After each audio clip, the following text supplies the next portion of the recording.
басып өтөбүз, Кудай буйрса. Дагы бир токтоло кетүүчү жагдай мынакей ушу октябрдын 5-нен кийинки толкундоолордо мына Коопсуздук кеңешинин төрагасы катчысы кызматтан алынып, анын ордуна мына Кеңешбек Дүйшөбаев 14 октябрда дайындалды эле. Ал киши дагы мынакей кечээ күнү кызматтан кетүү тууралуу арызын жазган экен. Бүгүн эле ушул анын ордуна Коопсуздук кеңешинин катчысына генерал-майор Мусаевдин дайындалгандыгы тууралуу маалымат чыкты. Деги эле ушундай кадрдык алмашуунун бүгүнкүдөй учурда зарылчылыгы бар беле?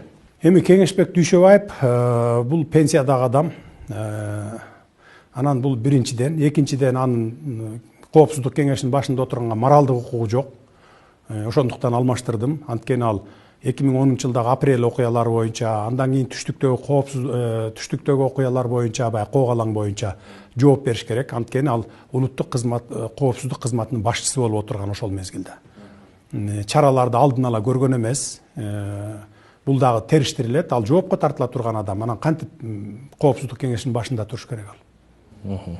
Ал эми Мусаевдин келиши боюнча?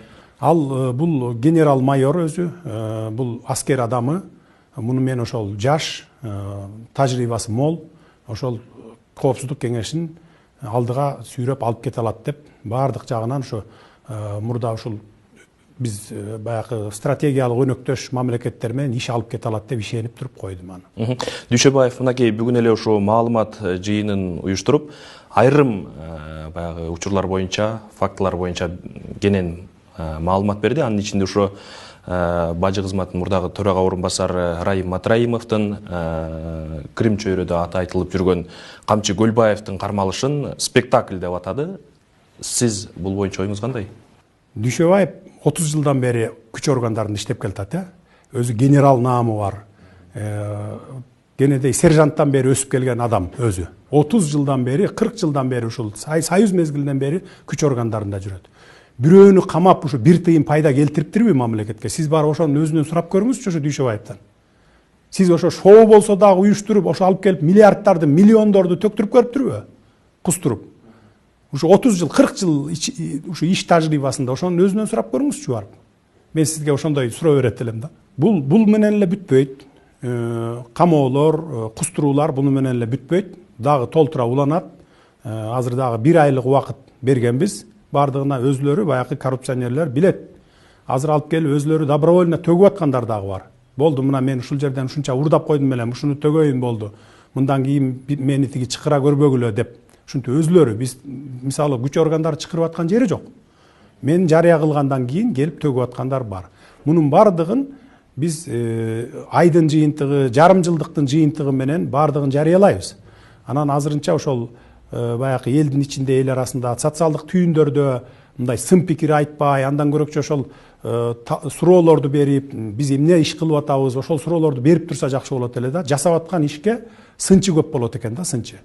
Бирок биз ар бир жасап аткан ишибиз мен жеке кызыкчылыгым үчүн эмес, же болбосо бир жакындарым кызыкчылыгы үчүн эмес, жалпы мамлекеттин, элдин кызыкчылыгы үчүн жасап атам. Мындан ары да жасай берем. Убакыт көрсөтөт, убакыт далилдейт. Биздин туура иш алып баратканыбызды убакыт далилдеп коет.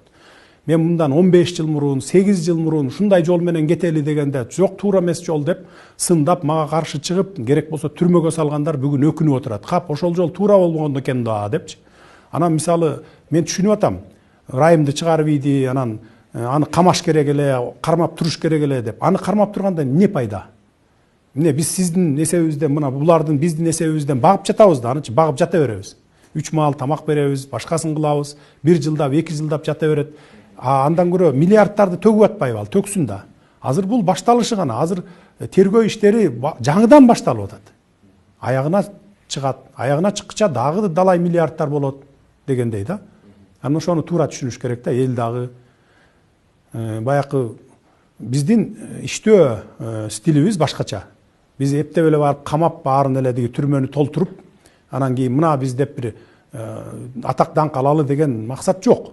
Бюджетти толтуралы, мурдакы элдин ырыскысынын баарын кайтарып келели деген максат менен иштеп атабыз. Урматтуу Садыр Нуркожоевич, бизге убактыңызды бөлүп, коомчулукта талкууланып жаткан айрым орчундуу окуялар боюнча пикириңизди билдирип, суроолорубузга жооп бергениңиз үчүн ыраазычылык билдиребиз. Ишиңизге ийгилик.